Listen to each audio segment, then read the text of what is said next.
Você falou de perdão aí também, né?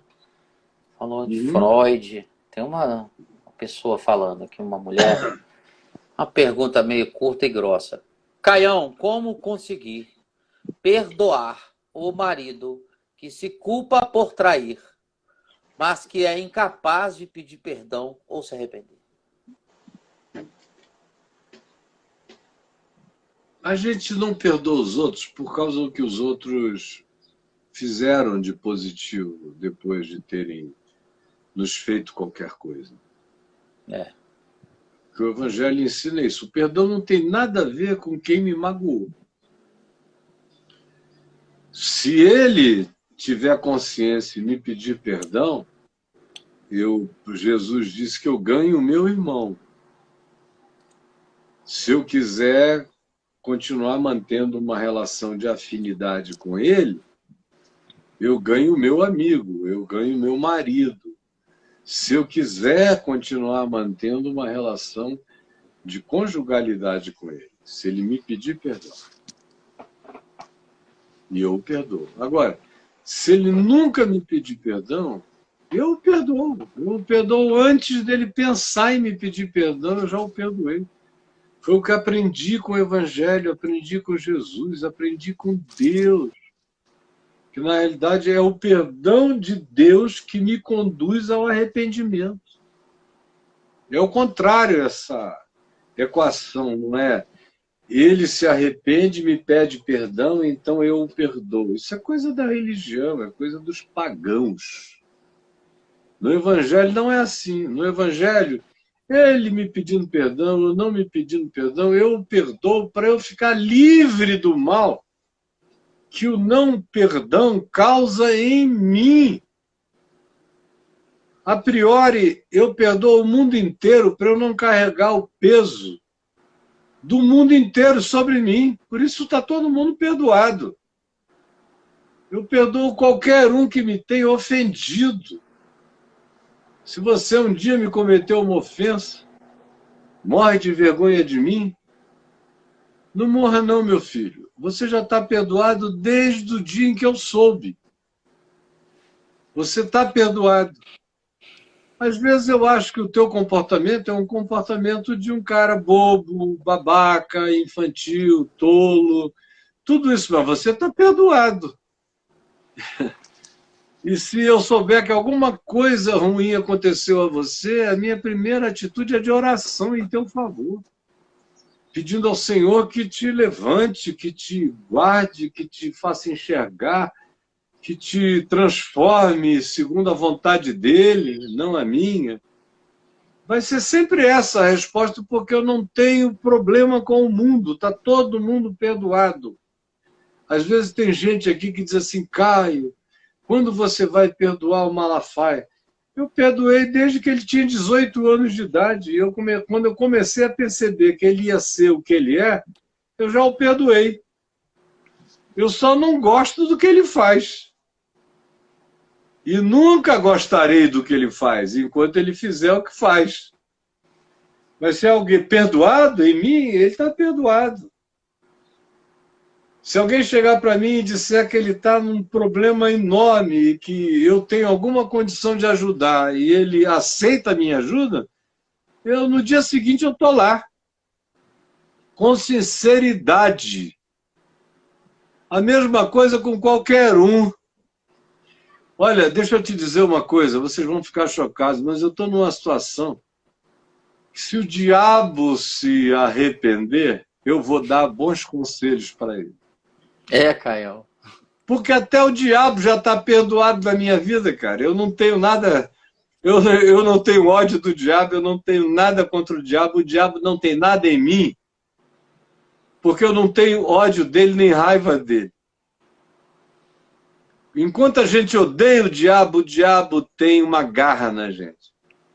Quando a gente já não odeia o diabo, quando você começa a olhar para ele como uma criatura desvalida, que escolheu o lado errado, que fez a escolha perversa, que surtou na sua soberba, na sua arrogância, você imagina que ele é um filho de Deus, porque tudo que Deus criou é filho de Deus. Tem gente que pensa que Deus criou criaturas inteligentes que não eram filhas deles.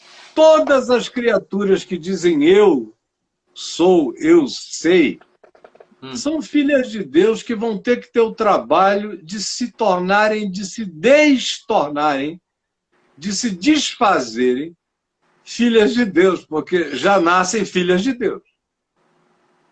E dá um trabalho danado em virar diabo. O cara tem que perseverar pra caramba. Mas consegue.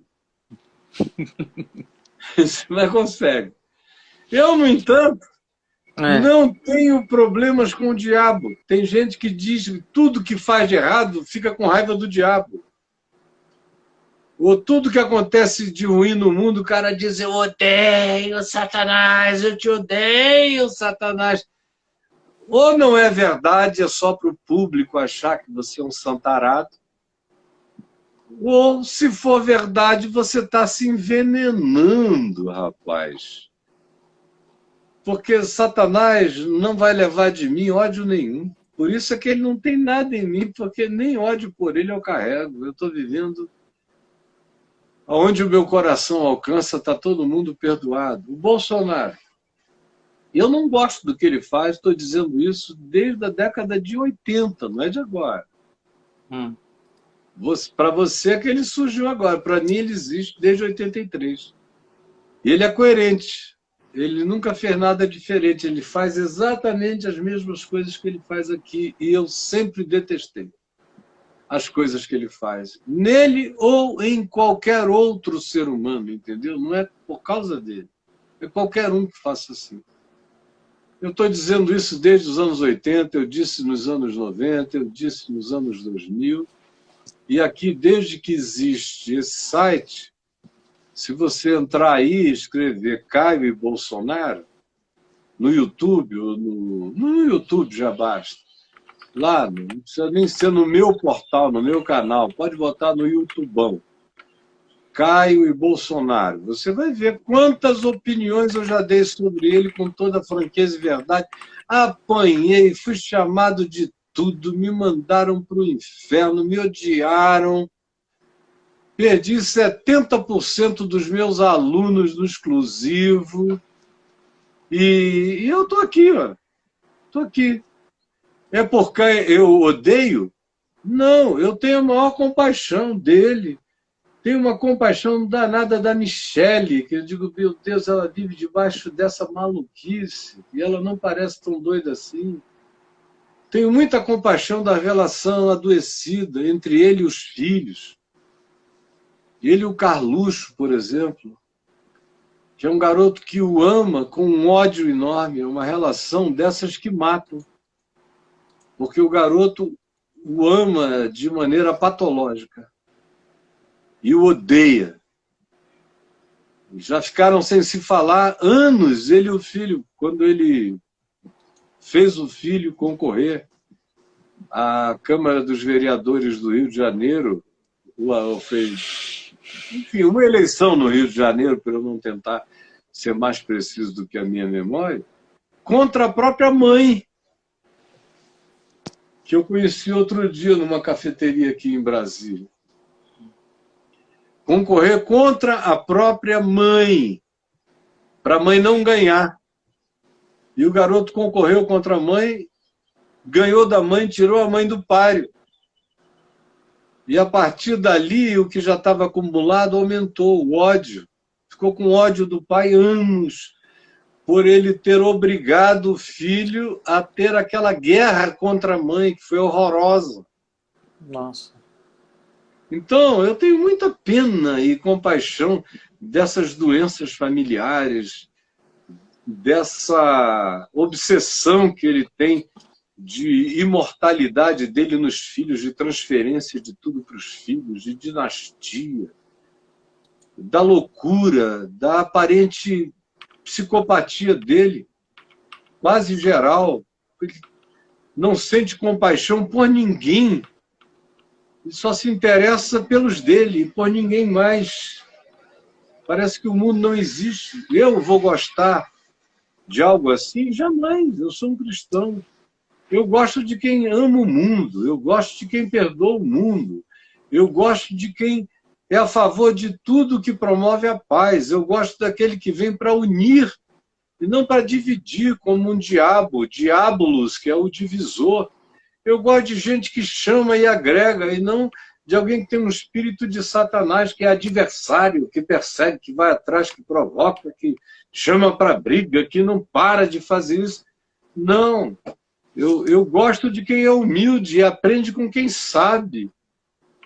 E não gosto daquele que, em nome do seu capricho, é capaz de fazer qualquer loucura contra a multidão do povo.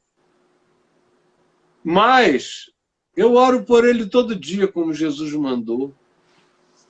Amar o inimigo e orar por aquele que me persegue. Ele não me persegue, mas eu oro por ele todo dia, porque eu o vejo tratando mal uma multidão de gente que podia ser tratada com o bem. E ele tem a chance de fazer isso. Sabe por que ele não faz? Ele não sabe. Ele não sabe praticar o bem. É isso que quem não aprendeu até agora vai ver depois. Ele não consegue. Então, como é que eu posso gostar disso? Disso eu não gosto. Não vou gostar nunca, nem nele, e nem se Gandhi fosse assim, eu não gostaria. Se o Billy Graham tivesse sido assim, eu não teria gostado dele. Se meu pai fosse assim, eu não teria gostado do meu pai. E se eu tiver qualquer filho que seja assim, eu não gostarei dele. Eu o amarei.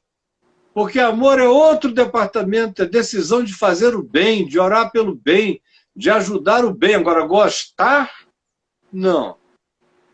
Eu tenho o potencial total de não gostar de qualquer filho meu que faça o mal. De não gostar da presença, de não gostar da companhia, de não gostar, às vezes, até da voz de um filho que persistentemente esteja só fazendo o que é mal. Eu amo, o amarei até o ponto de dar minha vida por ele. Agora, gostar, a gente gosta do que é gostável, a gente gosta do que carrega afinidade com os valores que tem o significado da vida para a pessoa, para nós e para os outros. Isso é que a saúde mental e espiritual ensina. Aprendam de uma vez. Aí no portal tem um artigo que diz que amar não é gostar. Eu queria que você fosse lá e aprendesse a diferença. Amar é o mundo inteiro. Gostar, a gente gosta daqueles que fazem coisas boas, louváveis, que são dignas de todo estímulo e de todo aplauso, e não gosta daqueles que fazem as coisas ruins. Agora, a gente nunca odeia. Eu desgosto de muita gente sem ódio por ninguém. Jesus sabe e Satanás sabe. Se eu tivesse aqui de brincadeira, ele iria querer aprontar contra mim. As pessoas de quem eu não gosto das práticas, eu, todavia, não as odeio. Eu as amo. Ódio, jamais. Amor, sempre. Gostar, quem sabe. Quando acontece, é maravilhoso. Quando não acontece, é triste. Porque o bom mesmo é gostar e amar e gostar.